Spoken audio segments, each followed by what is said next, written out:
ክብራትና ክብራን ቀደም ሲል በሰማነው ዝማሬ እግዚአብሔርን አምልከን ተመልሰናል። ጌታ ኢየሱስ ክርስቶስ በእርግጥም በቅርብ በቶሎ ይመጣል።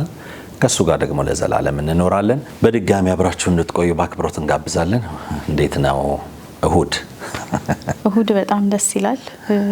ደስ የሚል ቀን ነው። ማራናታ ደግሞ እንደዚህ እምርድምቅ ብሎ ተጀምሯል።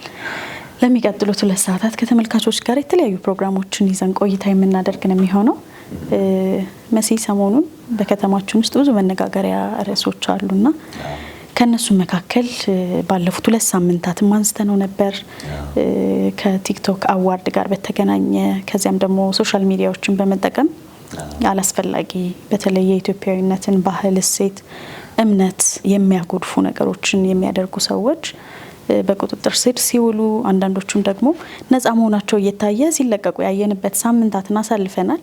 አሁንም ይሄ እንደቀጠለ ነው። ሰሞኑን የኢሉሚናቲ አባል ነን፣ የሰይጣን አምላኪዎች ማህበር አባል ነን እያሉ በተለያየ ሶሻል ሚዲያዎች በተለይም ደግሞ ቲክቶክ ፕላትፎርም ላይ ይህንን ነገር ሲያሰራጩ የነበሩ በቁጥጥር ስር መዋላቸውን አይተናልና በትክክልም በዚህ ጉዳይ ላይ እንድትጸልዩበት ርዕስ እንሰጣችሁ ነበር። እናንተም እየጸለያችሁ እንደነበር እናምናለን።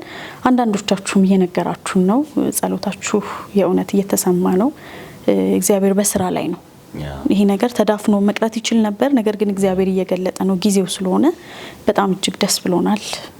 መሲያን ተጋደሉ ልክ ነሽ። ከዚህ የኢሉሚናቲ እኛ የሰይጣን ማህበር አባሎች ነን፣ የሚያስፈልገውን ገንዘብ እንሰጣቸዋለን የሚል በትምህርት ቤት ውስጥ ደግሞ ባልተፈለገ ሁኔታ የመምህራን ማስተማሪያ አልባሳትን በመልበስ ያልተፈለጉ ቃላቶች መምህራኖችን በሚያዋርድ ዝቅ በሚያደርግ መልኩ ቲክቶክ ላይ በተለያዩ ቪዲዮዎች የሚቀርቡ የተለያዩ ነገሮች በጣም የሚያስቆጣ የተማሪዎችን ስብዕና የሚያዋርድ የተማሪዎች ዴስክ ላይ የቆሙ የሚያደርጓቸው ነገሮች ለተማሪዎችም ለመምህራንም አላስፈላጊ የሆኑ ነገሮች እየታዩ ባለባቸው ሰዎች ላይ ከዛም ባሻገር ደግሞ የተማሪዎችን ንብረትም ኪስም ውስጥ ገብቶ እስከ መስረቅ እየተደረሰ ያለበት ነገር ከዛም ባሻገር ደግሞ በተለያየ ከኛም ባህልም እምነትም ቅድም እንዳልሽው ባፈነገጠ መልኩ የሚደረጉ ራቆትን አደባባይ ላይ ወጥቶ ሰግጥ ፈምስ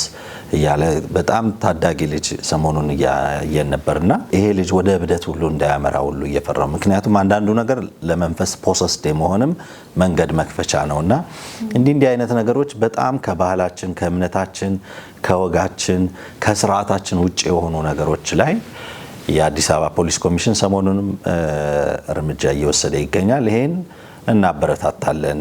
ምክንያቱም ከአንድ ግለሰብ መበላሸት ወደ ሌላው ትውልድ ወደ ሌላው ማህበረሰብ የመግባት ዛሬ አንድ ልጅ ራቁቱን ሆኖ ነገ ከተሳካለት ነገ ራቁቱን የሚሄድ ደግሞ ሌላ ብዙ ተከታይ ትውልድ የምናፈራበት ነውና በዚህ ዙሪያ ላይ የአዲስ አበባ ፖሊስ ኮሚሽን እየወሰደ ያለው የፌዴራል ፖሊስ ኮሚሽን እየወሰደ ያለው ስራ በጣም የሚበረታታ ነው። ምክንያቱም የሰዎቹ መታሰር ሳይሆን ከሰዎቹ መታሰር በስተጀርባ ሰዎቹ ከሚያገኟቸው ከመታሰራቸው ጋር ከእርምጃ ከመወሰዱ በስተጀርባ ላሉ ነገሮች በጣም ወሳኝ ናቸው።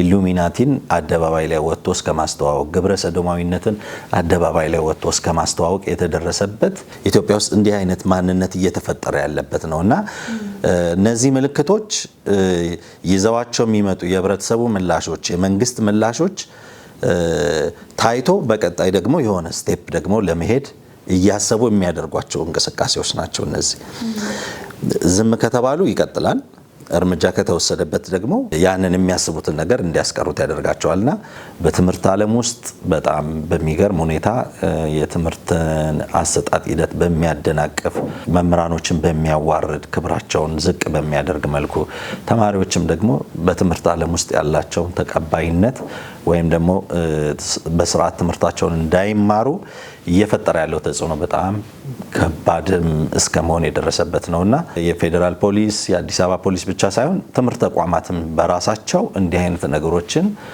የማስቆምም ኃላፊነትም አለባቸው። ለቲክቶክ ነው ምናምን እየተባለ ዝም ማለት ሌላ ተማሪዎቹ አካባቢ ላይ ብዙ ያልተፈለጉ ነገሮች እንዲስፋፉ በር የመክፈትም ጉዳይ አለ።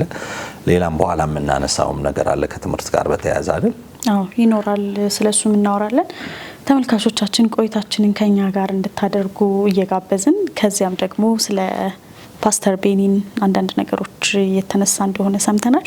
ስለሱ መሲ የተወሰነ ነገር ትልና ወደ መነባደብ እናልፋለን። መልካም እንግዲህ በቅርቡ በመጋቢት ወር የፓስተር ቤኒንን ወደዚህ መምጣት ተከትሎ አንዳንድ መረጃዎች ሰሞኑን እየወጡ ነበር። ከፓስተር ክሪስ ጋር እንደ ንጉስ ሆነው የወጡበትን አንድ ቪዲዮ እየተለቀቀ ያም ከዛም ባሻገር ደግሞ በቅርቡ ትዳራቸውን ፈተዋል በሚልም ደግሞ የተለያዩ መረጃዎችም እየወጡ ያለበት ነውና ሰሞኑን ምን ሰማሁኝ በዚህ ጉዳይ ላይ ሊጸልዩ ሰዎች እየተመካከሩ ነበርና መጀመሪያ እስቲ ከመጸለያችን በፊት ተብሎ ውጭ ሀገር ነው እና ምን አነሳ አንድ ሰው በምሳሌነት የተነሳ ነውና አንድ ኢትዮጵያዊት አንድ ቻይናዊ ለማግባት ትፈልግና ከዛ ታገባለች ማለት ነው እና የሰርጓ ቀን ኢትዮጵያዊቷ የተለያዩ ባህል ምግቦች እንግዶች ምናምን ተጠርተው ያን እየተመገቡ ያለ ለቻይናዊው እንደ ሀገሩ ባህል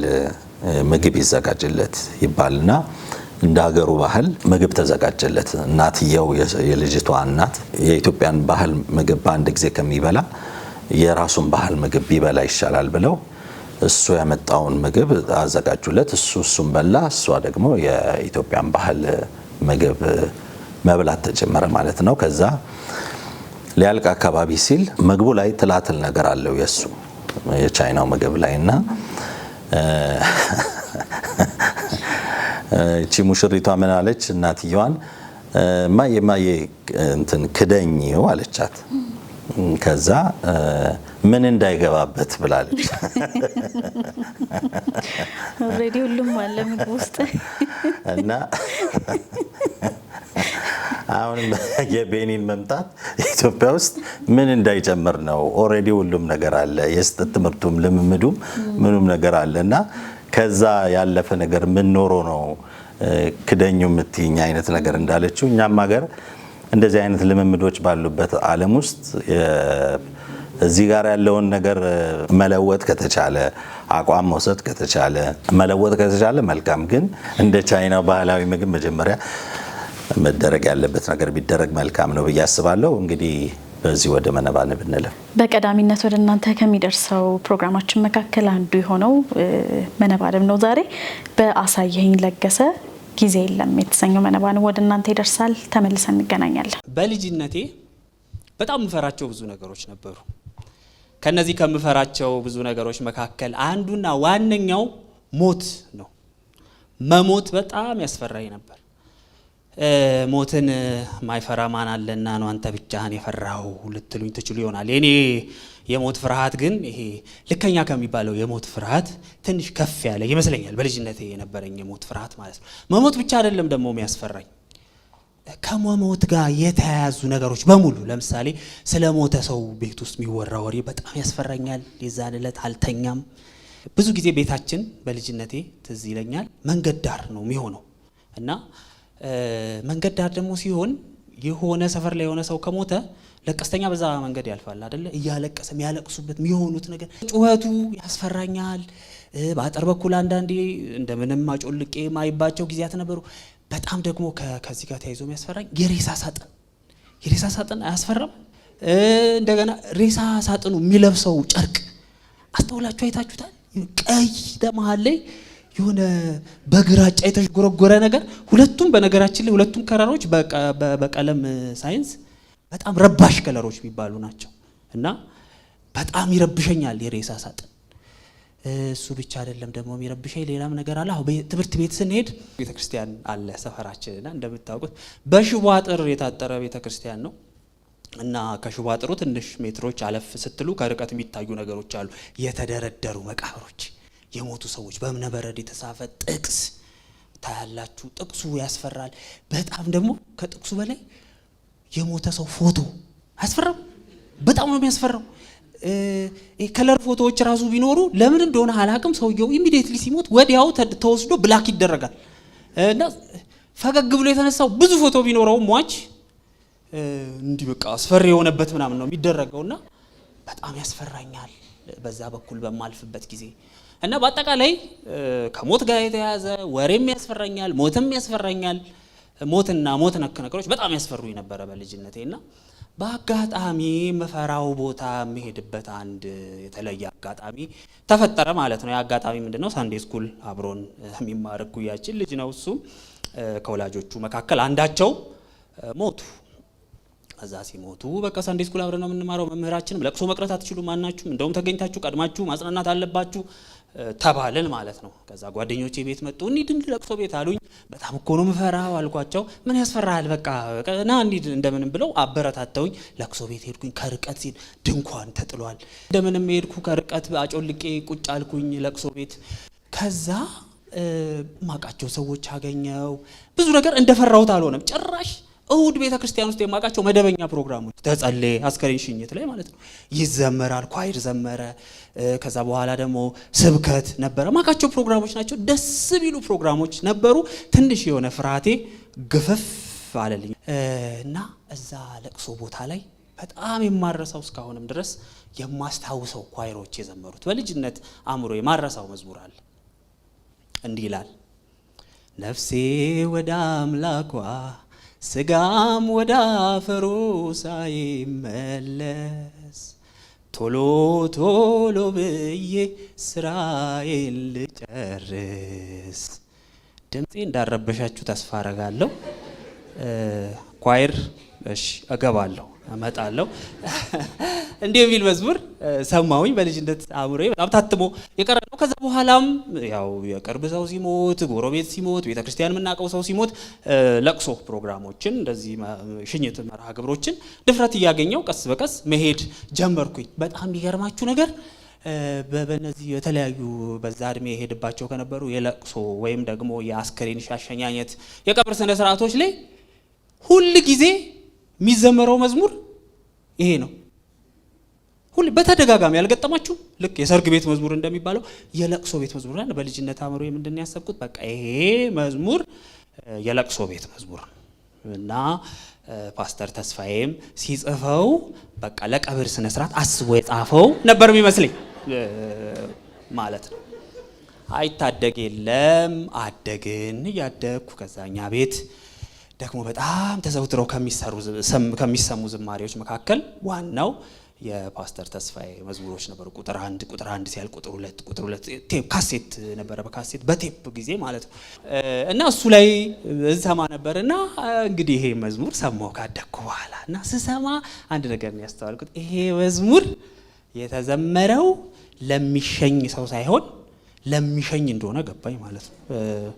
ለሚቀበር ሳይሆን ለቀባሪው የተዘመረ እንደሆነ። ምክንያቱም ነፍሴ ወደ አምላኳ ስጋም ወደ አፈሩ ሳይመለስ ቶሎ ቶሎ ብዬ ስራዬን ልጨርስ። ሟች ምንም የሚጨርሰው ስራ የለውም፣ ጨርሷል። ወይ ደግሞ ሳይጨርስ ሄዷል፣ ወይ ደግሞ ሳይጀምርም ሄዶ ሊሆን ይችላል። አናቅም፣ እግዚአብሔር ነው የሚያውቀው። ስለዚህ ቶሎ ቶሎ ስራዬን ልጨርስ የሚለው ማን ነው ማለት ነው? በቁሙ ያለ ሰው ነው ማለት ነው። ስለዚህ ለኛ የተዘመረ ለካ ያ ሁሉ ሰው ተሰብስቦ ቢዘምረው ቶሎ ቶሎ ሊጨርስ ቢለው ለሸኝ ሳይሆን ለራሱ የሚዘምረው መዝሙር እንደሆነ ገባኝ ማለት ነው። ስለዚህ መዝሙር አንድ ነገር ለማለት ነው የቆምኩት ማለት ነው። በተለይ አዝማቾቹ ላይ ያለውን የመጀመሪያው ምንድነው ይለው? በቃ ሁላችንም የምንጋፈጠውን አይቀሬ እውነታ አስምሮበት ነው የሚጀምረው። ነፍሴ ወደ አምላኳ ስጋም ወደ አፈሩ ሳይመለስ። ይሄ መክብብ መጽሐፍ ሁላችንም የምናውቀው የመጽሐፍ ቅዱስ ክፍል ይመስለኛል። መክብብ 12:7 ላይ ምንድነው የሚለው? አፈርም ወደ ነበረበት ምድር፣ አዲሱ ትርጉም ወደ መጣበት መሬት ሳይመለስ፣ ነፍስም ወደ ሰጠው ወደ እግዚአብሔር ሳይመለስ ፈጣሪህን አስብ። አይቀሬ እውነታ ነው። ሁላችንም አንድ ቀን ወደዚያች ወደ ምንፈራት ሳጥን ውስጥ ስንሞት አይኖቻችንን ገልጠን ከነበረ የሆነ ሰው ከድኖልን፣ አፋችንን ከፍተን ከሆነ የሞተው ተገጥሞ፣ አፍንጫችን ውስጥ ጥጥ ነጭ ጥጥ ተወትፉ፣ ከዛ ደግሞ የእጆቻችንና የእግሮቻችን አውራጣቶች እንደዚህ ተደርጎ በሆነ አይነት ክር ታስረው ቀጥ ብለን በነጭ አቡጀዲ ተጠቅልለን እዛች ሳጥን ውስጥ እንገባለን። አሜን ነው። አይቀሬ እውነታ ነው ይሄ እውነታ ማለት ነው። መጽሐፍም ሲናገር ዕብራውያን ጸሐፊ ምንድነው ያለው? ዕብራውያን 9:29 ላይ ለሰዎችም ሁሉ አንድ ጊዜ ምን ሞት ከዚያም በኋላ ፍርድ ተመድቦባቸዋል ይላል አይደል? እግዚአብሔር ይመስገን በክርስቶስ ነን እኛ ሁለት ያን ሞት ያችን አንዷን ተፈጥሯዊ ሞት ግን እቺን አለች አይደል? ሀብታምና ድሃውን፣ ትንሽና ትልቁን፣ ጥቁርና ነጩን፣ ሴትና ወንዱን ሳትለይ ሁለት ወደ ጎን 2 ሜትር ወደ ታች 1 ሜትር የሆነ አፈር ውስጥ የምትጨምረውን ሞት ግን ሁላችንም እንሞታታለን አንድ ቀን ማለት ነው። ይሄ አይቀሬ እውነታ ነው እና ከነተረቱም እንደዛ አይደለም የሚባለው ዞሮ ዞሮ ከቤት ኖሮ ኖሮ ከመሬት እግዚአብሔር ይመስገን እንደዛ አይቀርልንም። ስለዚህ ይሄንን እውነታ አስምሮ ነው የሚጀምረው ማለት ነው። እና ስለምንሞት ምን ይሁን ነው ሁለተኛው ስንኛ አይደለ?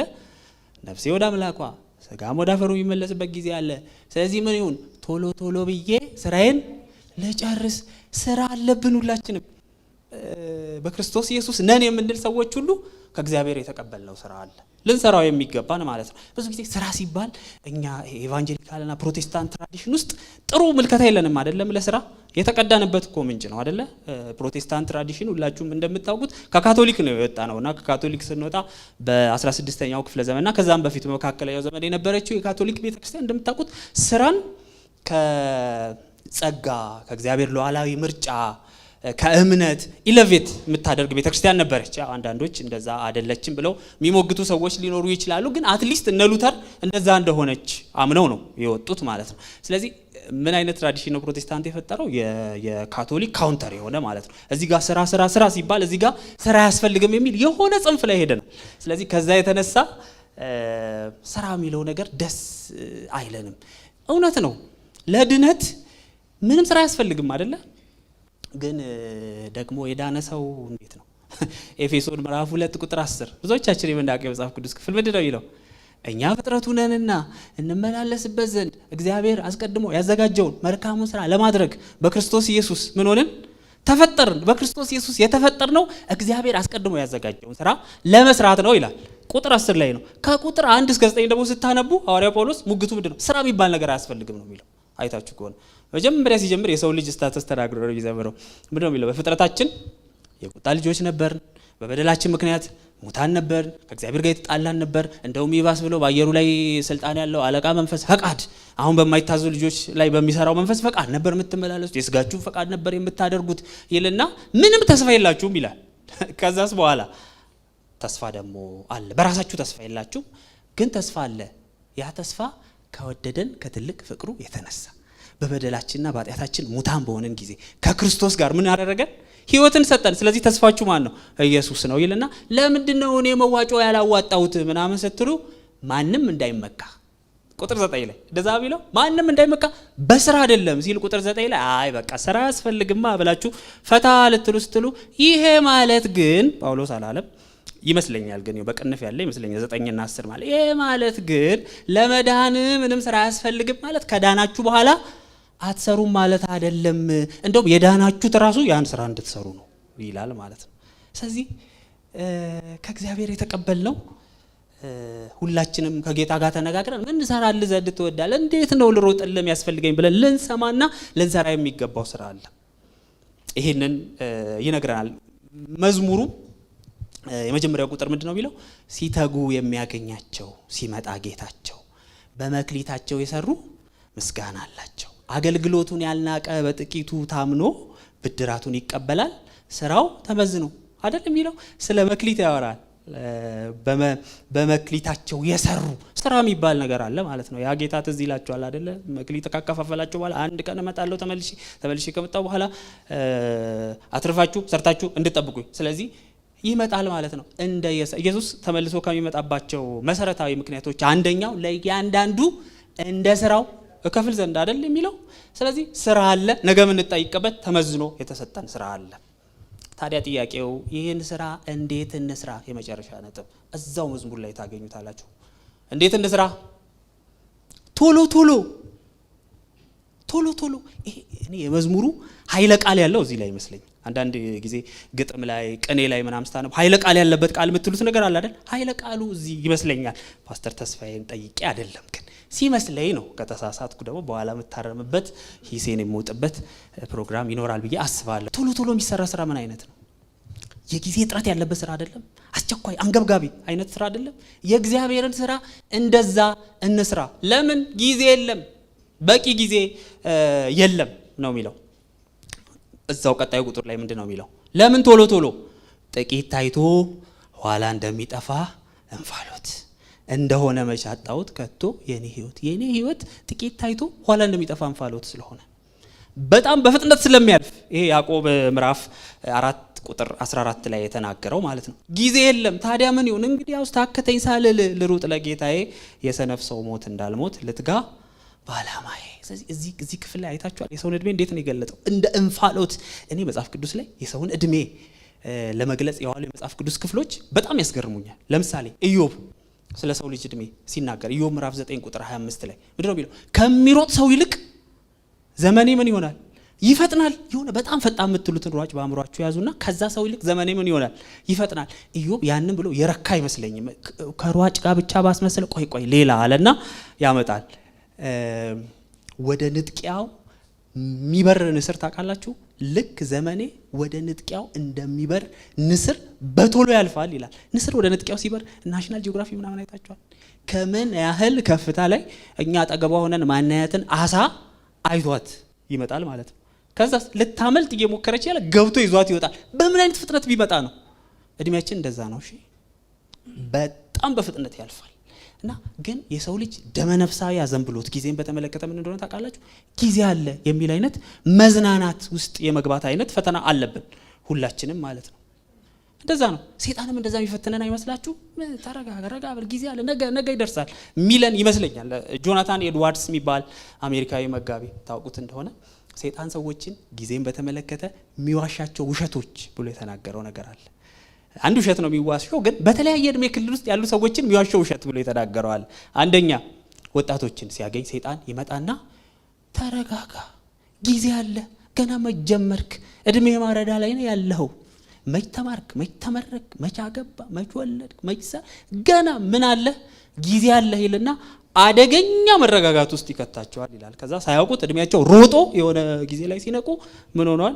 ጊዜ አልፎባቸዋል። ከዛ በተመሳሳይ መልኩ ደግሞ እነዛኑ ወጣቶች እንደዋሻቸው ደግሞ ትልቅ ሰው ሲሆኑ ደግሞ ዞሮ ይመጣል ያው ሰይጣን። ከዛ በዛ እድሜ ላይ ደግሞ ታውቃላችሁ ወጣትነቴን እድሜን በቃ ጊዜና ባክኛል፣ ስለዚህ ብድግ ብዬ ስራዬን ልስራ ምናምን የሚባልበት እድሜ ነው። ከዛ ይመጣና ሰይጣን ምን ይላል? ኧረ እባክህ በዚህ እድሜ ከዘራ በምትሄድ አረ ልጆችን አርፋ አሳድግ፣ የረባ ቁም ነገር ለመስራት የሚያስችል በቂ ጊዜ የለህም ይላቸዋል።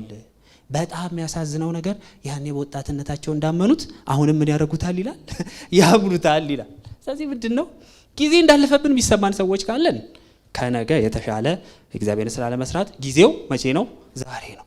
ግን ወጣቶች ብዙዎቻችን እዚህ ጋር ወጣቶች ስለሆነ በጣም ጊዜ እንዳለን አይደለም ይሰማን፣ ጊዜ የለንም። እሺ የእግዚአብሔር ቃል እንደዛ ነው የሚለው ይመስላል። እኔ አሁን በጣም 18 ዓመት በጣም የራቀብኝ እኔ ቲኔጅ የነበርኩበትን እድሜ አስታውሳለሁ። መቼ ነው 18 መገባው? ሩቅ አድርጌ ነው ማየው። ገባው እንደ ትናንት ነው ማስታውሰው ያንን ወቅት 18 ከገባው በኋላ በቃ 20ዎቹ አጋማሽ ምናምን የገቡ ሰዎችን ሳይ እንዴት ነው በቃ ትልልቅ ሰዎች ነው የሚመስሉኝ። መቼም ደርስ አይመስለኝም። ገባው 20ዎቹ አጋማሽ። ከዛስ 20ዎቹ አጋማሽ ላይ 30 የገባ ሰው ሳይ በስማ መቼ ነው ቢሞተው ምናምን የምትሉት አይነት በጣም ትልቅ የሚመስላችሁ እድሜ ምገባ አይመስለኝም ነበር። ገባው አጋመስኩት።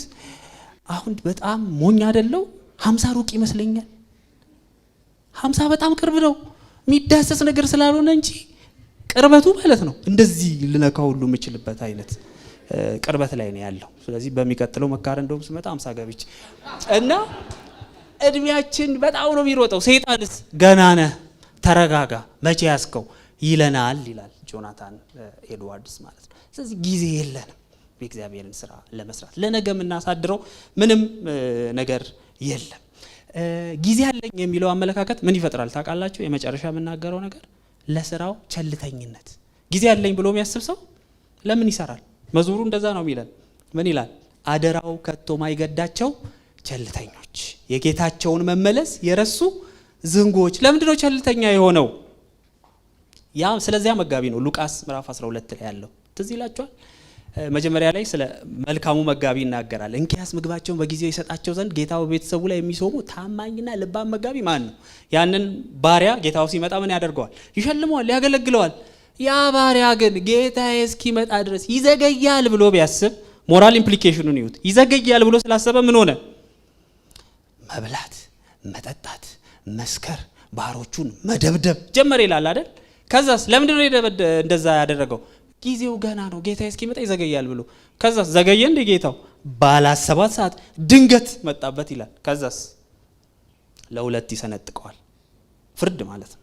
ስለዚህ ጊዜ ያለን ብሎ ማሰብ ዛሬ ያለንን ጊዜ አላግባብ እንድናባክን ያደርገናል ማለት ነው። ለዛ ነው ቶሎ ቶሎ እንስራ የሚለው።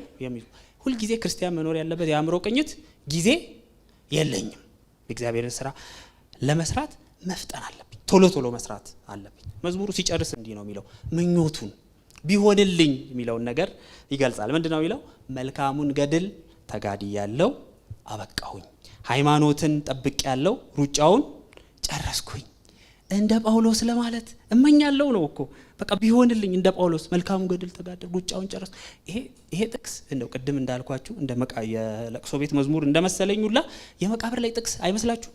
እኔ አንዳንድ ሟቾች በምን አይነት ድፍረት እንደዚህ ጳውሎስ ያለውን እንደሚሉ፣ በእርግጥ ሟቾቹ አይደሉም እኮ የሚሉት አይደል? ቤተ ዘመድ ነው ከሞቱ በኋላ የሚጽፍላቸው። እንደው የሆነ ሮጠው ሳይሆን የሆነ የመልካም ምኞት መግለጫ አይመስልም? ሮጦ በሆነ ምናምን አይነት ጨርሶ በሆነ የሚል መግለጫ ይመስለኛል አንዳንዴ ሳስበው ማለት ነው። እንደዛ ለማለት እመኛለሁ እንደ ጳውሎስ። ጳውሎስን ብቻ አይደለም የሚጠቅሰው፣ ደግሞ የእምነታችንን ራስና ፈጻሚ እዩት የተባለውን ኢየሱስን ይጠቅሳል አይደለ? እንደ ጳውሎስ ለማለት። ከዛስ ተፈጸመ እንደ ኢየሱስ ምስጋናዬም እንዳቀርብ ለሰራዊት ንጉሥ። ኢየሱስ ተፈጸመ ያለው የት ላይ ነው? መስቀል ላይ ነው አይደለ? ኢየሱስ መስቀል ላይ ተፈጸመ ከማለቱ በፊት ሩጫውን የሮጠው እንዴት ነው? በጣም ቶሎ ቶሎ አይደለ? ዮሐንስ ምዕራፍ 9 ላይ ያለው ሁላችንም የምናውቀው የመጽሐፍ ቅዱስ ክፍል ምንድን ነው የሚለው? ቀን ሳለ የላከኝን ስራ ላደርግ ይገባኛል።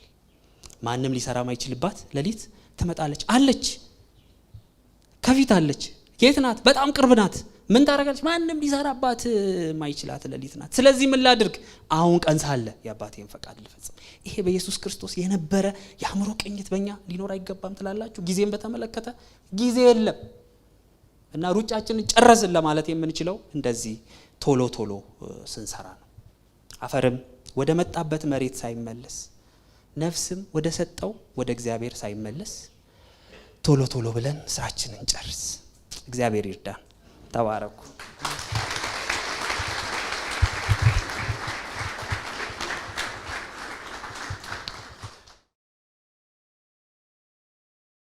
የተወደዳችሁ ተመልካቾቻችን ቀደም ሲል ከመካር ወጎች ያገኘነውን የወንድማችንን የአሳየኸኝ ለገሰን መነባነብ ነበረ። በጣም ከልብ እናመሰግናለን። አሳየኸኝ ለገሰ በጣም የተወደደ የወግ ጽሑፍ አቅራቢ ነው። ከዛም ባሻገር ደግሞ አስተማሪ ነው። ሌሎችም ሙያዎች ይኖሩታልና በጣም ከልብ እናመሰግናለን። ትልቅ ትምህርት ሰጪ መነባነብ ነበር ቀደም ሲል ያቀረበልን። በጣም ከልብ እናመሰግናለን። ወደ ዜና ማራናታ እንለፍ። ቅድም የጀመርነው አንድ ሀሳብ ነበር በተለይ ከትምህርት ቤቶች አካባቢ ጋርና ምን ታያለሽ? አዎ በትምህርት ቤቶች አካባቢ እንግዲህ የአደንዛዥ እጽ እንዲሁም ደግሞ ሺሻ፣ ሌሎችም ወጣቱን በጣም በእንደዚህ አይነት ነገር እየተጠመደ ያለበት ሁኔታ እንዳለ የተለያዩ መረጃዎች ያሳያሉ። አሁን ደግሞ በቂርቆስ ክፍለ ከተማ የሚገርምህ ወደ 22,000 በላይ የሚሆኑ የሺሻ እቃዎች እንዲሁም ደግሞ 5 ኪሎ ግራም የሚመዝን አደንዛዥ እጽ መያዙን እየተሰማ ነው እና ሌሎች ክፍለ ከተሞችም ላይ እንግዲህ በርትተው እንዲሰሩ ጠቆም ማድረግ እንፈልጋለን። ግን እንዳልከው መሲ ትምህርት ቤቶች ላይ ይሄ ነገር በጣም ተስፋፍቶ ያለበት ሁኔታ ነው ያለው። ትምህርት ቤቶች ላይ በጣም በሚገርም ሁኔታ ሽንት ቤቶች ውስጥ አደንዛዥ እጾችን የመጠቀም ነገር በጣም እየተስፋፋ እንደሆነ ይነገራል።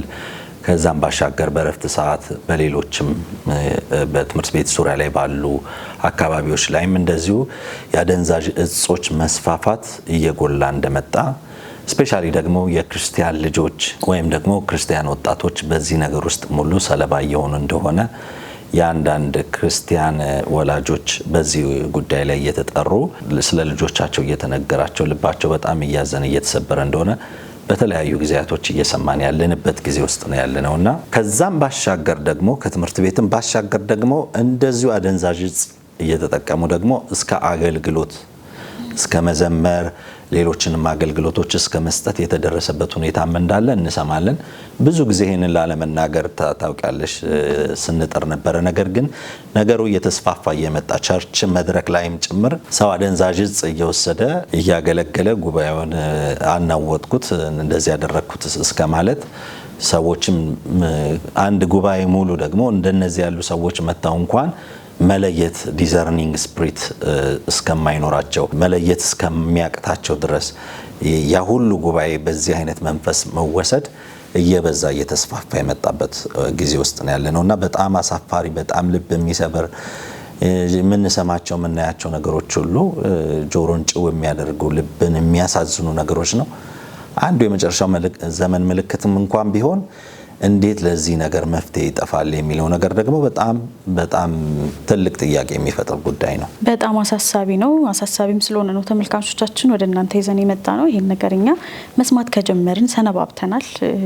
ግን ይዘነው የቆየንበት ምክንያት አንዳንዴ መሲ ቅድም እንዳልነው ነው ነገሮችን ስናወራቸው ፕሮሞት ማድረግ እንዳይሆን በስተትም ደግሞ ሰውን መወንጀል እንዳይሆን ያስፈራልና ነገር ግን የሙያ ግዴታችንም ነው ያለውን ነገር ለእናንተ አቀብሎ እናንተ ደግሞ በዚህ ጉዳይ ላይ መጸለይ ስላለባችሁ ብዙ የምትጸልዩ እናቶች፣ አባቶች፣ ወንድሞች፣ እህቶች እንዳላችሁ እናውቃለን። ይህን ርዕስ ደግሞ ሰተናችኋል በጓዳችሁ። እንግዲህ ይህን ነገር በጣም እንድትጸልዩበት አስበን ይዘን መተናል። መሲ ቀላል የሚባል ነገር አይደለም። ትውልዱ ወዴት እያመራ ግብረ ሰዶማዊነትን ብናይ የተለያዩ የኃጢአት ልምምዶች የሚነሳው ከድፍረት ነው። ድፍረትን ሊሰጠን የሚችለው አንደኛው ነገር ሱስ ነው። የተለያዩ ባዕድ ነገሮችን ወደ ውስጣችን ስናስገባ የሆነ ነገር ለማድረግ ምንም ለመድፈርም ቢሆን ግብረ ሰዶማዊነትን ኤክሰርሳይዝ ለማድረግም ቢሆን ያልተገባን ነገር በህይወታችን ውስጥ ለማድረግ ድፍረት ያስፈልጋል እንጂ አንድ ሰው ተነስቶ ዝም ብሎ የሆነ ነገር ውስጥ ሊገባ አይችልም። መነሻው አንዱ ሱስ ነው። የተለያዩ አደንዛዥ ዕጾች ከተማችን ውስጥ በስፋት አሉ። ያው እንግዲህ በቂርቆስ ክፍለ ከተማ የተገኘው አንድ ማሳያ ነው። ሌሎች ብዙ ክፍለ ከተሞች አሉ። እነሱም ላይ እንግዲህ የኢትዮጵያ ፌዴራል ፖሊስ እንዲሁም ደግሞ የከተማችን ፖሊስ ኮሚሽን ይህን ነገር በደንብ አጠናክሮ ቢሰራበት የህግ አካላት ጣልቃ ገብቶ ይህን ነገር ቢያስቆሙ በእያንዳንዱ ክፍለ ከተማ ውስጥ ይህን የሚያክል ቁጥር ከተገኘ የተደበቀውን ሳን ቁጥር በጣም ብዙ ነው ቁጥሩ። ምን ያህል ትውልድ በእንደዚህ አይነት ህይወት ውስጥ እያለፈ እንዳለ የምናይልበት ማመላከቻችን ስለሆነ ነው። እናመሰግናለን ስላዳመጣችሁን። በቀጣይ ዜና ማራናታ ወደ ተመልካቾች ይደርሳል። አዎ ዜና ማራናታ ከመቅረቡ በፊት አሁን ባልሽው ሀሳብ ላይ በተለይ ወጣቶች፣ ተማሪዎች፣ ክርስቲያን የሆናችሁ ለወላጅ በእንደዚህ አይነት ሁኔታ የልብ መሰበር ምክንያት ባትሆኑ በጣም ደስ ይለናል። በጣም ይሄንን ልንመክራችሁ እንወዳለን። ሱሶች በተለያየ መንገድ ሊመጡ ይችላሉ። በጓደኞቻችሁም በተለያየ አጋጣሚ ለዚህ የምትጋለጡባቸው መንገዶች ሊኖሩ ይችላሉ። ማናችንም አብዛኞቻችን ማለት ይቻላል ከሱስ ዓለም ውስጥ የመጣን ሰዎች ነን። ግን እግዚአብሔር ሱስን መቁረጥ የሚችል አምላክ ነው። የኃጢአት ልምምድን መቁረጥ ማንሳት የሚችል አምላክ ነውና እየተለማመዳችሁ ላልተገባ የህይወት ቀውስ ውስጥ ለቤተሰብም ደግሞ የልብ ስብራት ከመሆናችሁ በፊት በዚህ አቅጣጫ ላይ በጣም እንድትጸልዩ የጸሎት ርዕስ እንኳን ካላችሁ ለኛ ነገራችሁን ብዙ ሰዎች እንዲጸልዩላችሁ ማድረግ እንችላለንና የወላጅ በተለይም ደግሞ የአገልጋዮች ልጆች የሆናችሁ ለአባቶቻችሁና ለእናቶቻችሁ አገልግሎት እንቅፋት ባትሆኑ በጣም ደስ ይለናል። ብዙ ዋጋ ከፍለው በብዙ መከራ በብዙ እንግልት የሚያገለግሉ ናቸው የኢትዮጵያ አብዛኞቹ አገልጋዮች። በእናንተ ተስፋ የሚያደርጉትን ነገር በእናንተ የሚበረታቱበትን የእናንተን ህይወት ትልቅ ደረጃ ላይ ደርሶ ማየትን የሚመኙበትን ዘመን እናንተ በሱስ ተይዛችሁ ከእግዚአብሔርም ጋር እንዲቀያየሙ በእግዚአብሔርም ላይ እንዲያዝኑ በእናንተ ላይም ደግሞ ትልቅ ጥያቄ እንድትሆኑባቸው መሆን አይገባችሁምና የወላጆቻችሁን የአገልግሎት ዘመን የወላጆቻችሁን የአገልግሎት ልፋትና ድካም እያያችሁ የልብ ስብራት ባትሆኑባቸው በጣም እናበረታታችኋለን እና ጸልዩ። ችግርም ካለ ደግሞ ከወላጆቻችሁ ጋር ከዛም ባሻገር ደግሞ የምታማክሩትም ሰው እንኳን ቢኖር መልካም ነው ብለን እንላለንና ይሄንን ሳንናገር አናልፍም። የወላጆቻችሁንም የጌታንም ስም ደግሞ አታሰድቡ። ይህን ለማለት ነው። እንግዲህ ወደ ዜና ማራናታ እንለፍ። ወደ ዜና ማራናታ እናልፋለን ተመልካቾቻችን። በዜና ማራናታ በዓለማችን ላይ የተከናወኑ ክንውኖችን አጠናክራ ይዛ ነጻነት ዋቁማ ትጠብቀናለች። ተከታትለን እንመለስ። መልካም ቆይታ።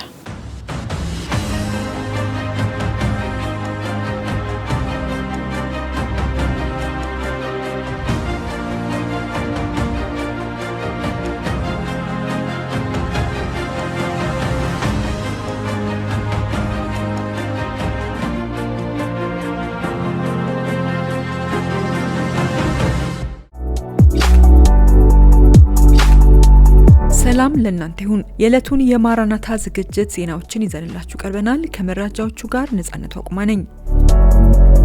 በጎረቤት ሀገር ሱዳን 21.2 ሚሊዮን ሰዎች ወይም የሱዳን ሕዝብ 45% ከፍተኛ ለሆነ የምግብ ችግር ተጋልጧል ተባለ።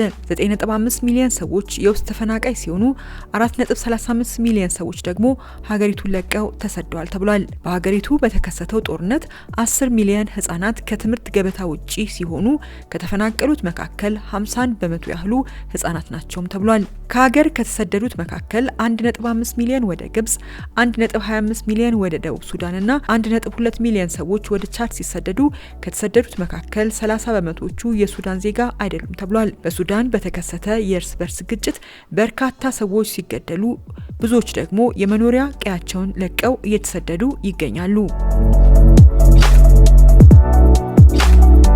ወደ ቀጣዩ ንለፍ። በሞሮኮ በተከሰተ የጎርፍ አደጋ የ37 ሰዎች ህይወት ማለፉ ተሰማ።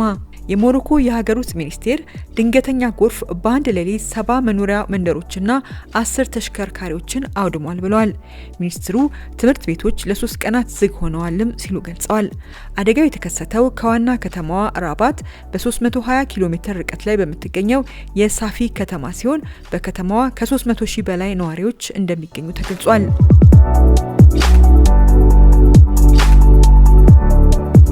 በሌላ ዜና በኢራን ከባድ ዝናብ ከዘነበ በኋላ የውሃ አካላት ወደ ቀይ ደም ወደ መሰለ ቀለም መቀየራቸው አነጋጋሪ ሆነ። በ50 ዓመታት ውስጥ ታይቶ በማይታወቅ ድርቅ እየተፈተነች ባለችው ኢራን ዝናብ ከዘነበ በኋላ የሆርሙዝ ደሴት በቀይ ውሃ መሸፈኑ ተነግሯል። በኢራን 100 ሚሊ ሜትር መጠን ያለው ዝናብ የጣለ ሲሆን ይህም ከኢራን አማካይ ወርሃዊ የዝናብ መጠን በ5 እጥፍ የበለጠ ነው ተብሏል። ከባድ ዝናቡ የውሃና የአሸዋውን ቀለም የቀየረ ሲሆን አንዳንዶች ሁነቱን ከመንፈሳዊ ነገሮች ጋር አያይዘውት ተሰምቷል። በአማካይ በዚህ ዓመት የዝናብ መጠኗ በ89% የቀነሰባት ኢራን ዳግም መዝነብ መጀመሩን ተከትሎ ሰዎች አደባባይ ወጥተው ደስታቸውን የገለጹ ሲሆን በአካባቢው ተከስቶ የታየው ቀይ ደም የመሰለ ቀለም የብዙዎች መነጋገሪያም ሆኗል። ከወራት በፊት በዝናብ እጥረት የተነሳ የዋና ከተማዋ ቴህራን 10 ሚሊዮን ነዋሪዎች ከተማዋን ለቀው እንዲወጡ ሊደረግ ይችላል መባሉ ይታወሳል።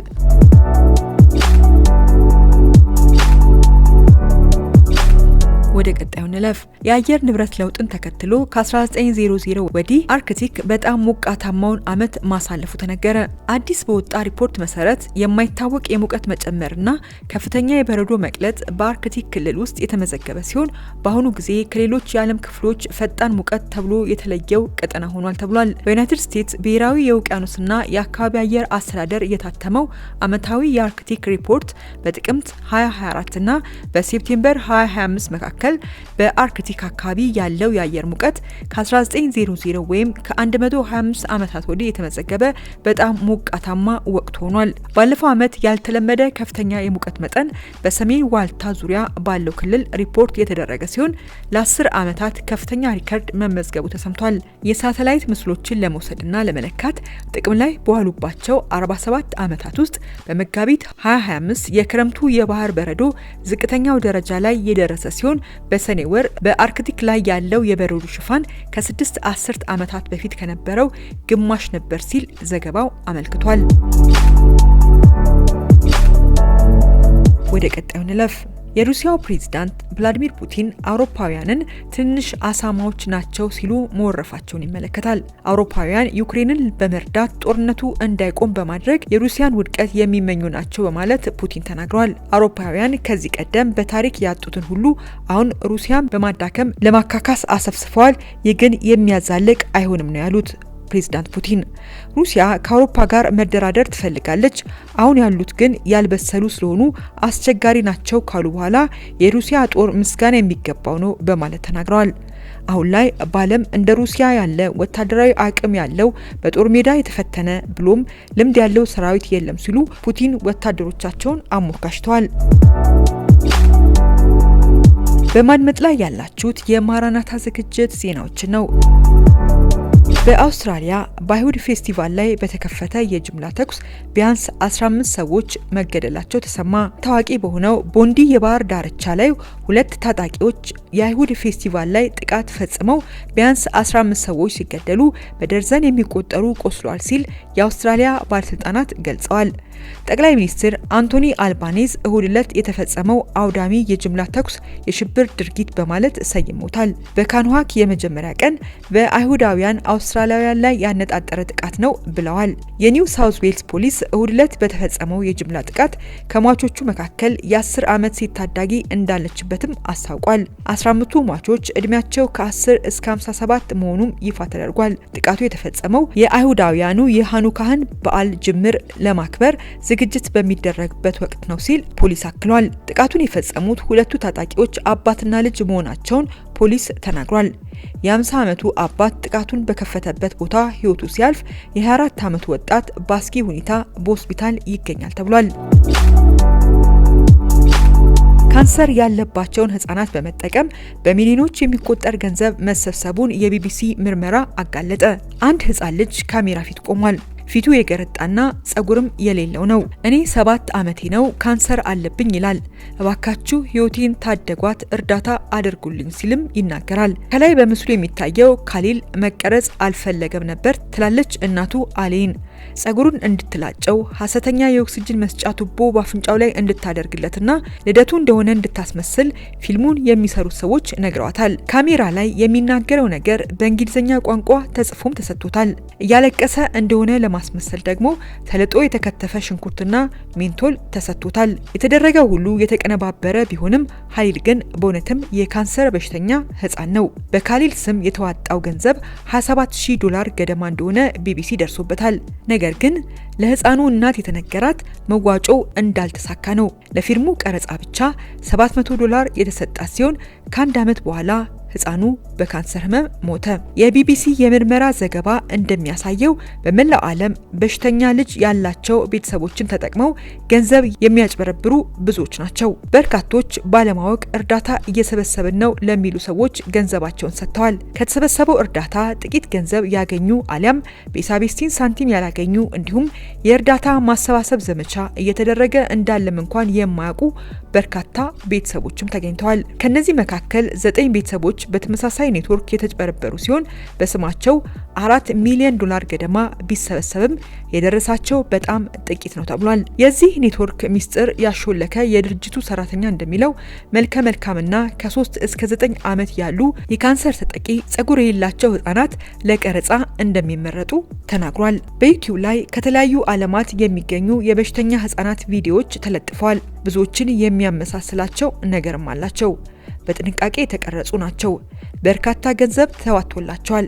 የሚጠቀሙት ቋንቋም ስሜትን ቀስቃሽና በፍጥነት እርዳታ እንዲሰበሰብ የሚያስችል ነው።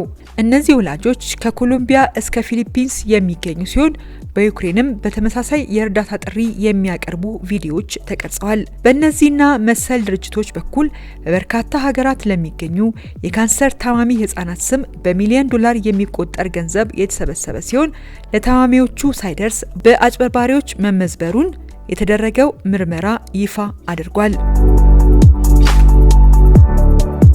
ወደ ቀጣዩ እንለፍ። የአውሮፓ ፓርላማ ውርጃን በህብረቱ ለማሳለጥ የሚያስችል ውሳኔ ማሳለፉን ይመለከታል። የአውሮፓ ፓርላማ በሀገራቸው ልጅ ማስወረድ ያልቻሉ ሴቶች ወደ ሌላ የህብረቱ አባል ሀገር ሄደው በነፃ እንዲያስወርዱ የሚያስችላቸው ፈንድ እንዲመሰረት ወስኗል ተብሏል።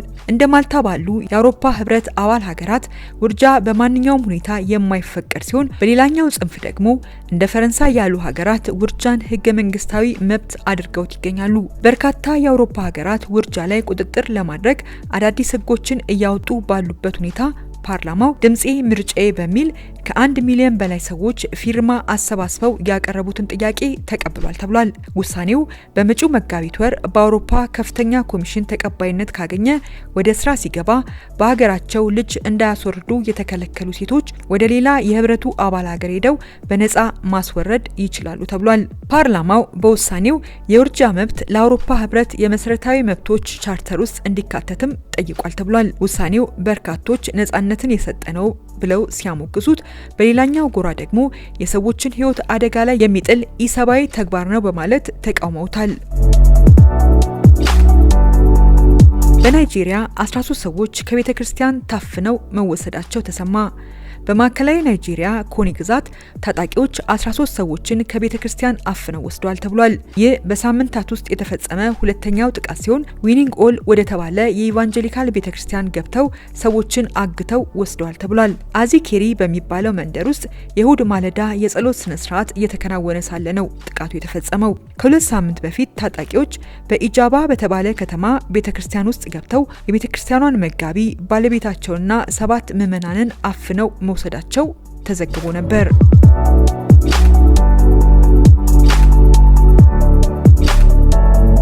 ወደ ቀጣዩ እንለፍ። በህንድ ክርስቲያኖች ላይ የሚደርሰው ጥቃት እየጨመረ ነው መባሉን ይመለከታል። በህንድ ውስጥ የክርስቲያን ማህበረሰብ ላይ የሚደርሰው ጥቃት በከፍተኛ ሁኔታ እየጨመረ መሆኑንና ባለው ስጋት የተነሳም በሺዎች የሚቆጠሩ ክርስቲያኖች፣ የቤተ ክርስቲያን መሪዎችና የሰብአዊ መብት ተሟጋቾች ድርጊቱን አውግዘውታል። የብሔራዊ ክርስቲያን ኮንቬንሽን የተባለ ስብሰባ ባለፈው ሳምንት በህንድ ፓርላማ በሚገኘው ጃንታር ማንታር ቦታ ላይ ተካሂዶ ነበር። ከ2000 በላይ ተሳታፊዎች ፕሮግራሙን የተሳተፉበት ሲሆን ከ200 በላይ የሚጠጉ የተለያዩ የክርስቲያን ክፍሎችን የወከሉ ተሳታፊዎችም ተገኝተውበታል። በኮንቬንሽኑ ላይ የቀረበው የምርመራ ውጤት እጅግ አሳማኝ ነበር የተባለ ሲሆን የተባበሩት ክርስቲያን ፎረም እንዳስታወቀው ጸረ ክርስቲያናዊ ክስተቶች በ2014 ከነበረው 139 ወደ 834 ጭማሪ አሳይቷል።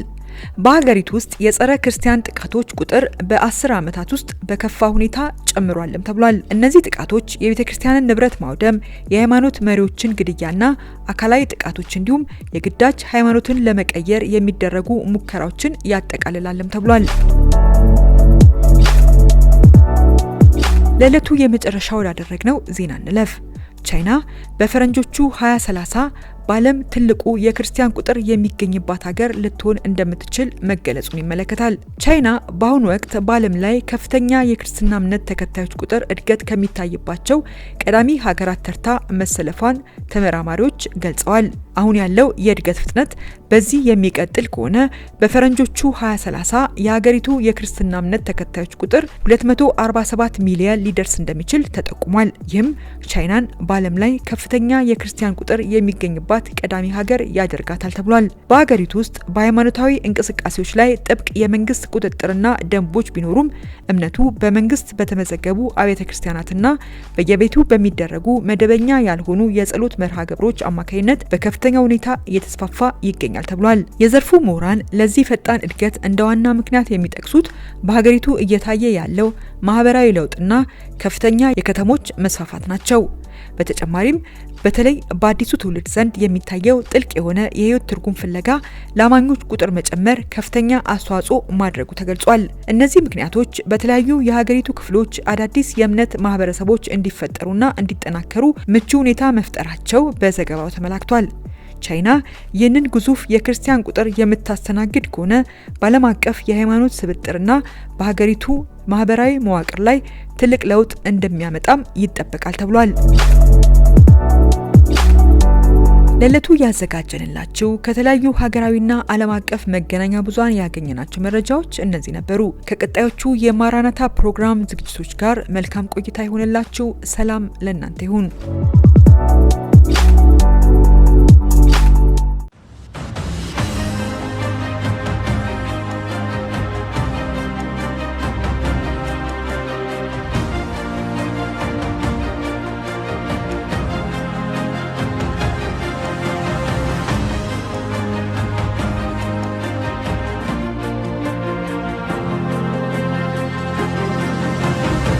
የማራናታ ፕሮግራማችን ይቀጥላል። የተወደዳችሁ ቀደም ሲል እየቀረቡ ባሉት ፕሮግራሞች እግዚአብሔር አምላክ ትልቅ ነገር እያስተማራችሁ እየተናገራችሁ እያነቃችሁ እንደሆነ ተስፋ እናደርጋለን። እንግዲህ የማራናታ ፕሮግራማችን አንዱ እና ዋነኛው ትኩረት የማንቂያ ደውል ሆኖ ወደ እናንተ ሲደርስ እንድትነቁ ከነቃችሁ በኋላ ደግሞ ሌላውንም ማህበረሰብ እንድታስተምሩበት፣ እንድትወያዩበት፣ እንድትጸልዩበትም ጭምር ስለሆነ ወደ እናንተ የምናደርሰው አንዳንዱ ጉዳይ ከበድ ቢልም ዘመኑ ላይ የከበደ ጉዳይ ስለሆነ አንዳንዱን የጓዳውን ጉዳይም ወደ እናንተ የምናደርስበት ትልቁ ምክንያት ነገሩን አውቃችሁ እንድትጠነቀቁ እንድትጠበቁ ሌላውንም ደግሞ እንድትታደጉም ጭምር ከመሆን አንጻር ነውና በዚህ ረገድ ሌሎችንም በቀጣይ የምናነሳቸው ብዙ ነገሮች ሊኖሩን እንደሚችሉ በዚህ አጋጣሚ ለመግለጽ እንወዳለን።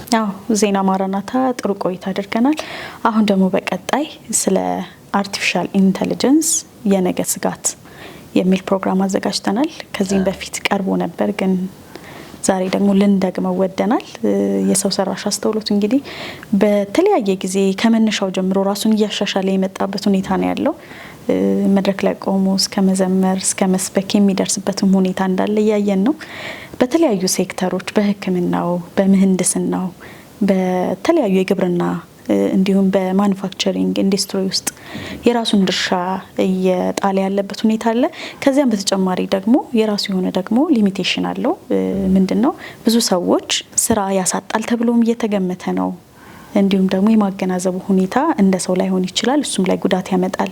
የሞራል ጥያቄ፣ የኢቲክስ እነሱም የሚነሱ ሀሳቦች ናቸው። ዛሬ ስለሱ የምንለው ጉዳይ አለን። ከአንዳንድ ሰዎችም ጋር እየተነጋገርኩ ነበርና በተለይ ደግሞ በኤአይ የሚሰሩ ዝማሬዎች የበዙ መምጣት በክርስቲያኑ ማህበረሰብ ዘንድ ለሁለት እንዲከፈል አድርጎታል። ግማሹ በኤአይ እየተዘመሩ ያሉ ዝማሬዎች መስፋፋት ጥሩ ነው የሚል አመለካከት ያላቸው አሉ። በሌላ መልኩ ደግሞ በእንደዚህ አይነት ሁኔታ ዝማሬ መቅረብ የለበትም የሚል ደግሞ በሌላ ጎኑ ደግሞ እየተቃወሙ ያሉበት ሁኔታም አለና ቀደም ሲል እንዳልሽው በተለያዩ ሴክተሮች ውስጥ የኤአይ አበርክቶቶች አሉ።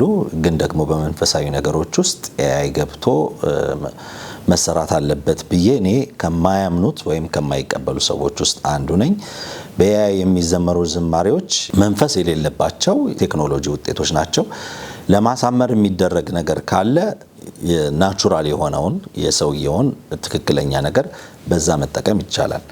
ነገር ግን ደግሞ ናቹራል ባልሆነ ከሰው ከራሱ አንደበት የወጣውን ነገር ባልሆነ መልኩ በምን አይነት መንገድ እንደተዘመሩ የማይታወቁ ዝማሬዎችን እያቀረቡ ሰዎችን ከዝማሬ ዓለም ውስጥ እንዲወጡ ወይም ከመንፈሳዊ ዓለም ውስጥ እንዲወጡ የማድረግ ይሄ ቴክኖሎጂ ሰባኪ ሆኖ አንዳንድ ዓለማቶች ውስጥ መድረክ ላይ እየመጣ ያለበት ጊዜ ነው ያለው። ዘማሪ ሆኖ እየመጣ ያለበት ጊዜ ነው ያለው።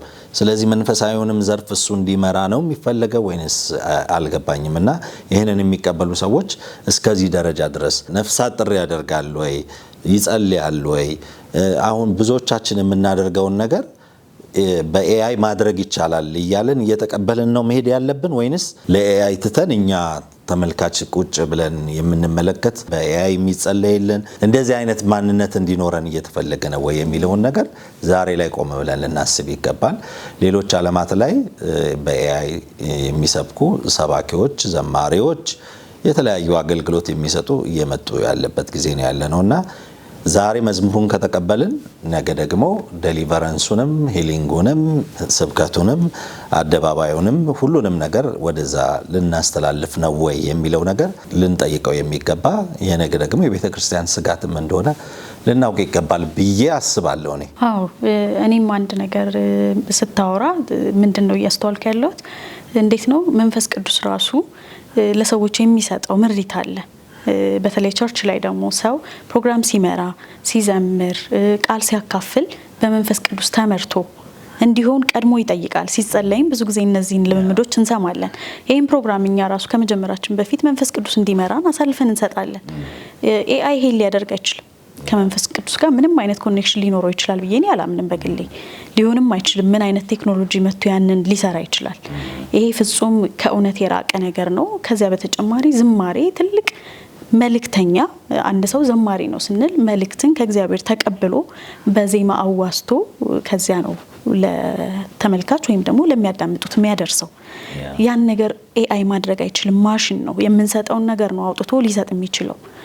ይሄኛው ፈጽሞ ከመንፈሳዊ ነገር ጋር አብሮ ሊሄድ የማይችል እንዲሁም የሚቃረን ነገር ስለሆነ ዝማሬ እኛ ሰዎች ለእግዚአብሔር የምንሰጠው ስናመልክ እግዚአብሔር በእኛ ደስ ሊሰኝበት የሚችል አንዱ የአምልኮ ሊቀበለው የሚችል ነገር ስለሆነ ከዚህኛው ጋር ፈጽሞ ሊቃረን የሚችል ነገር ነው። ልንስማማበት እኛ አንችልም። ተመልካቾች እናንተም የራሳችሁ ሀሳብ ይኖራችኋል።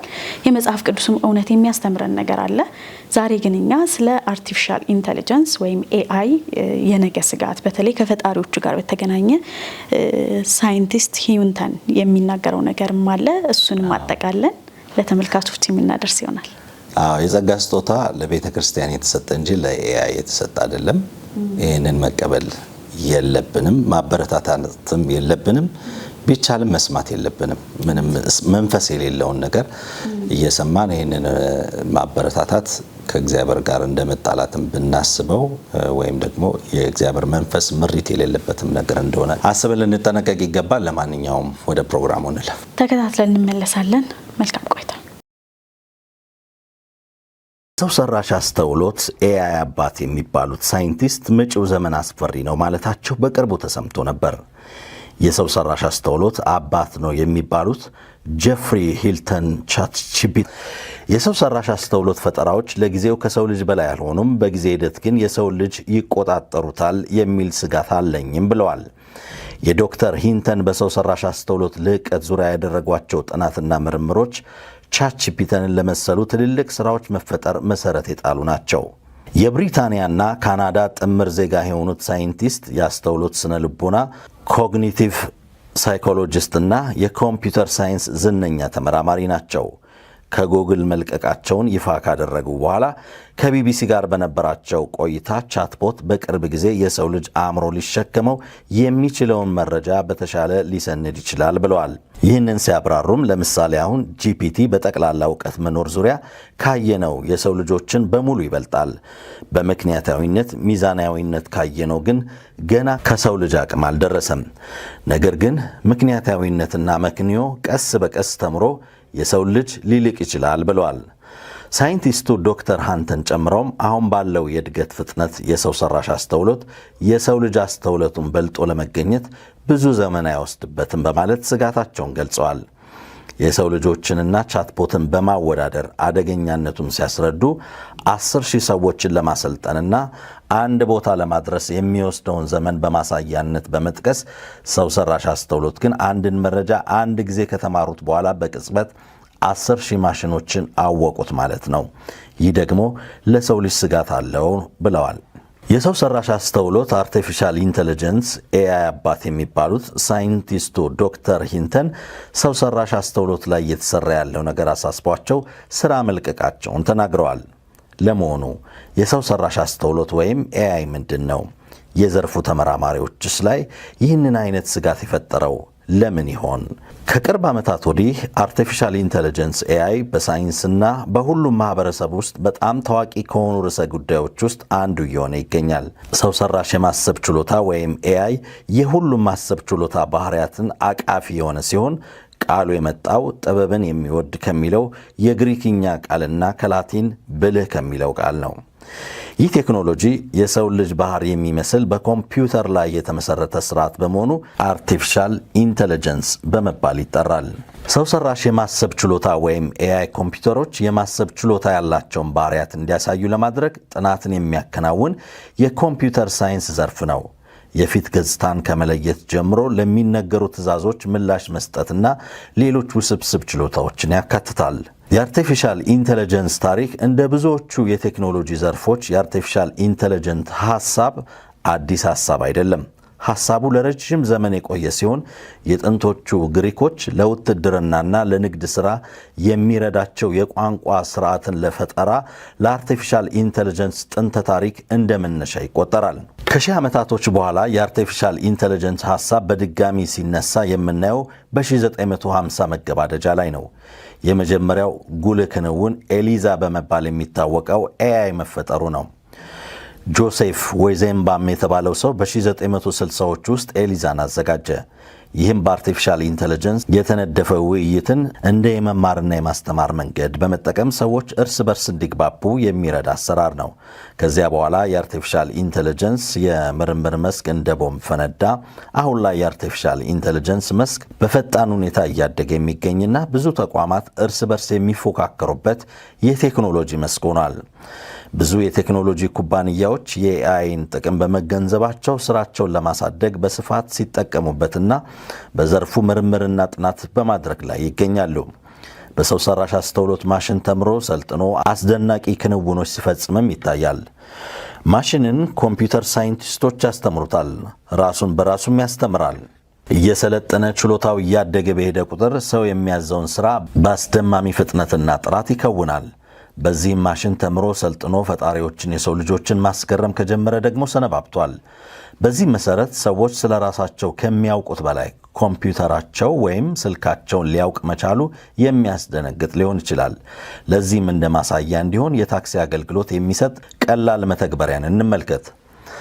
አንድ ሰው መቼ ከየት ተነስቶ የት እንደሚሄድ ያውቃል። መተግበሪያውን ሲከፍት መርካቶ መሄድ ፈልገው ነው። በአቅራቢያው ያሉት ታክሲዎች እነዚህ ናቸው። አሁን ካሉበት ቦታ ወደ መርካቶ ለመሄድ ይህንን ያህል ሰዓት ይወስድቦታል። መርካቶ የሚያደርሶት ታክሲ ይህን ያህል ብር ይጠይቆታል። በጊዮርጊስ መስመር የትራፊክ መጨናነቅ አለ፣ ያኛውን አቋራጭ መንገድ መጠቀም ይችላሉ የሚሉ መረጃዎች በዚህ መተግበሪያ ተጠናቅረው ይገኛሉ። በመጓጓዣው ዘርፍ ብቻ ሳይሆን በበርካቶች ዘርፎች ኤአይ ውሳኔ መስጠት ይችላል። በጤና፣ በመዝናኛ፣ በፋይናንስና በመሳሰሉት ሁሉ ሰው ሰራሽ አስተውሎት ከፍተኛ አገልግሎት እየሰጠ ይገኛል። ሰው ሰራሽ ልዕቀት አርቲፊሻል ኢንተለጀንስ በውስጡ ከያዛቸው ዘርፎች አንዱ ማሽን ለርኒንግ ነው። ማሽን ለርኒንግ ስማርት አልጎሪዝምን በመጠቀምና የሚገባውን ዳታ በመጠቀም በአርቲፊሻል ኢንተለጀንስ ጥሩ ስራ እንዲሰራ ማድረግ ነው። ከማሽን ለርኒንግ ጋር ከሚገናኙ አልጎሪዝሞች አንዱና ዋነኛው ነው የሚታወቀው ዲፕ ለርኒንግ ነው። ለዚህ ምሳሌ የሚሆነው ምስል ተንቀሳቃሽ ምስልና ንግግርን ማብላላት ወይም ፕሮሰስ ማድረግ ነው። ለዚህም በመጀመሪያ ኮምፒውተሩ ብዙ መረጃ ወይም ዳታ ይገባበትና ምስሎችን አይቶ ምን እንደሆኑ እንዲያውቅ ይሰለጥናል።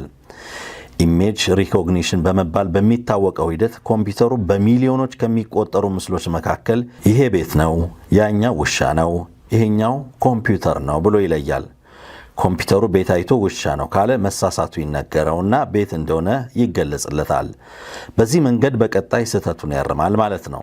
ግሬዲየንት ዲሰንት አልጎሪዝም በሚባል መንገድ ነው ማሽን ራሱን በራሱ ያሰለጥናል። ሚሊየን ጊዜ መረጃ ይገባል፣ ስሌት ይሰራል፣ ይሰለጥናል። ሰልጥኖ ሲጨርስ ብዙ ነገር ለይቶ ማወቅ ይችላል። ለዚህም ምስል፣ ተንቀሳቃሽ ስዕልና ንግግርን ለይቶ የሚያውቀው ዲፕ ለርኒንግ እያደገና ውስጡ ያሉት ለመማር የሚያገለግሉ ፓራሜትሮች እያደጉ እንደመጡ ባለሙያው ያስረዳሉ። ለኮምፒውተሩ የሚሰጠው መረጃ ግብዓት በጊዜ ሂደትም በሺዎችና በሚሊዮኖች የሚቆጠረው ግብዓት አሁን በቢሊዮኖች ደርሷል። ኮምፒውተሩ የሚሰጠው መረጃ በጨመረ ቁጥር ውስብስብነቱም ከፍ ባለ ቁጥር የኮምፒውተሩ የመረዳት አቅምም ይጨምራል። ቀድሞ ባከማቸው መረጃ ላይ ተመርኩዞ ማሽን ለርኒንግ ይማራል፣ ወደፊቱንም ደግሞ ይተነበያል። ዳታና አልጎሪዝምን ተጠቅሞ እንደ ሰው ይማራል፣ በጊዜ ሂደት ችሎታውንም ያሳድጋል። በተለይ ባለፉት 2 አስርተ ዓመታት መረጃ የማከማቸትና የማብላላትን አቅም መጨመር የአርቲፊሻል ኢንተለጀንስ ዘርፍ እንዲያድግ አስተዋጽኦ ማበርከቱ የዘርፉ ባለሙያዎች ይናገራሉ። ለምሳሌ ኔትፍሊክስ የተሰኘ ፊልም ማሳያ ቀጥሎ መመልከት ያለብንን ፊልም ሲጠቁመን ያስገርመናል። ይሄ የሚሆነውም መተግበሪያው ቀድሞ ያየናቸው ፊልሞች ይዘትና ዘርፍን መዝግቦ በመያዝ በቀጣይ ምን ሊያዝናናን እንደሚችል አስቀድሞ የመረዳትና ይህንንም በመጠቆም ነው። ጥቆማውን ተከትለን ፊልሙን ካየን ደግሞ ጥቆማው ትክክል እንደነበር በእጃዞር እየነገርነው ነው ማለት ነው። ጥቆማውን መከተላችንን ከዚያ ቀደም ብሎ ደግሞ ስለኛ ያከማቸው መረጃ ውስጥ ስለኛ ተጨማሪ መረጃ አድርጎ ይመዘግበዋል። አንዱ የሰው ሰራሽ አስተውሎ የማሽን ለርኒንግ አስገራሚ ውጤት የሰው ልጅን ንግግር መረዳት ወይም ስፒች ሪኮግኒሽን ነው። ለዚህም በድምፅ ለስልክ ትዕዛዝ የሚሰጥበትን መንገድ እንደ ምሳሌ መጥቀስ ይቻላል። የበይነ መረብ ግብይትን ጨምሮ ሌሎች ድረገጽን የተመረኮዙ አገልግሎት ሰጪዎች ከደንበኞቻቸው ጋር እንዲነጋገር ውክልና የሚሰጡት ለሰው ሰራሽ አስተውሎት ማሽን ነው። ማሽኑም በደንበኞች በተደጋጋሚ የሚነሱ ጥያቄዎችን ይመልሳል። ደንበኞች የትኛውንም የምርት አይነት ቢሸምቱ የተሻለ ነው የሚለውንም ያማክራል። ስለ አንድ ጉዳይ ምንነት ለማወቅ ወይም ተጨማሪ ማብራሪያ ለማግኘት በጉግል ወይም የበይነመረብ መረጃ ማሰሻን ሲጠይቁ ከጥያቄው ጋር ተዛማጅ የሆኑ መልሶችን በቅደም ተከተል የሚመጡት በዚሁ የአርቲፊሻል ኢንተለጀንስ ማሽን ነው። ሌላው የሰው ሰራሽ አስተውሎት ተግባር በፋይናንስ ዘርፉ ሊፈጸሙ የሚችሉ ማጭበርበሮችን መለየትና መያዝ ነው። ፍራውድ ዲቴክሽን ነው። ለምሳሌ ባንኮች አጠራጣሪ የገንዘብ ልውውጦች ምን ሊመስሉ እንደሚችሉ ማሽንን በማሰልጠን ተጨማሪ ምርመራ የሚያስፈልጋቸውን የገንዘብ ልውውጦችን እንዲጠቁሙ ያደርጋል። ወደ ጤናው ዘርፍ ስንሄድ ደግሞ ታካሚዎች ያሉበትን የጤና ሁኔታ ማለትም ማገገማቸውን ወይም ህመም መባባሱን የመከታተል ሚናም ሲሰጠው ይስተዋላል። ወንጀል ሊፈጸም የሚችልባቸውን ሁኔታዎች ወይም አካባቢዎችን አስቀድሞ በመጠቆም በደህንነት አርቲፊሻል ኢንተለጀንስ ያለው ሚናም ዘርፍ ይጠቀሳል። ግብርናም በማሽን ለርኒንግ መቃኘት ጀምሯል። አርሶ አደሮች በአነስተኛ ጉልበት የላቀ ምርት የሚያገኙበትን መንገድ አርቲፊሻል ኢንተለጀንስን ይጠቁማል። የትኛው ሰብል የት ቦታ ቢተከል ምርታማነትን መጨመር ይቻላል የሚለውን ለማወቅ ያግዛል። እንደ ትዊተር ያሉ ማህበራዊ ሚዲያዎች ጽሑፎችን በቅደም ተከተል የሚያስቀምጡበት መንገድ ማሽን ለርኒንግን ያማከለ ነው። እንደ ትዊተር ያሉ ማህበራዊ ሚዲያዎች ጽሑፎችን በቅደም ተከተል የሚያስቀምጡበት መንገድ ማሽን ለርኒንግን ያማከለ ነው። ለመሆኑ አርቲፊሻል ኢንተለጀንስ ወይም ማሽን የሰው ልጅን እውቀትና ችሎታ እያስናቀ መሄዱ ጤናማ ነው? እስከምን ድረስስ መሄድ አለበት? የወደፊቱ የቴክኖሎጂ ዓለምስ በምን መንገድ መቃኘት አለበት? የሚሉት ጥያቄዎች አሁንም በሙያተኞች ዘንድ ይንሸራሸራሉ፣ ያከራክራሉ። አማካሪ ጠቋሚ አድርጎ ፈጻሚ ማሽን ከሆነ የሰዎች ዕጣ ፈንታ ምን ይሆናል? ሌላው ጥያቄ ነው። እያንዳንዱ የምንጎበኘው ድረገጽ መረጃችንን ሙጥጥ አድርጎ መመዝገቡ ልብ ሊባል ይገባል። የምንወደውን የምንጠላውን ይመዘግብና ለመረጃ ደላሎች ይሸጣል። የመረጃ ደላሎች ለአምራቾች ይሸጡና ፍላጎታችንን ከግምት ያላስገባ ማስታወቂያ ሰለባ ያደርጉናል። ስለ ጤናችን፣ ስለምንኖርበት አካባቢ፣ ስለ ቤተሰባችን መረጃ ያለ ፈቃዳችን ወይም ያለኛ እውቅና ይሰበስባሉ። እነዚህ መረጃዎች ደግሞ ተግባራት መልሰው ሊያገለግሉ ይችላሉ የሚል ስጋት አለ። ሳምንት ሁለተኛው ክፍል እነዚህ ምላሽ ይሰጣል። የተወደዳችሁ ተመልካቾቻችን የዛሬው የማራናታ ፕሮግራማችን የ2 ሰዓታት ቆይታችን ይህንን ይመስል ነበር። አብራችሁን ስለነበራችሁ ከልብ እናመሰግናለን። ሳምንት ጌታ ቢፈቅድና ብንኖር በአዲስ የማራናታ ፕሮግራም የምንገናኝ ይሆናል። ሰላም ቆዩ።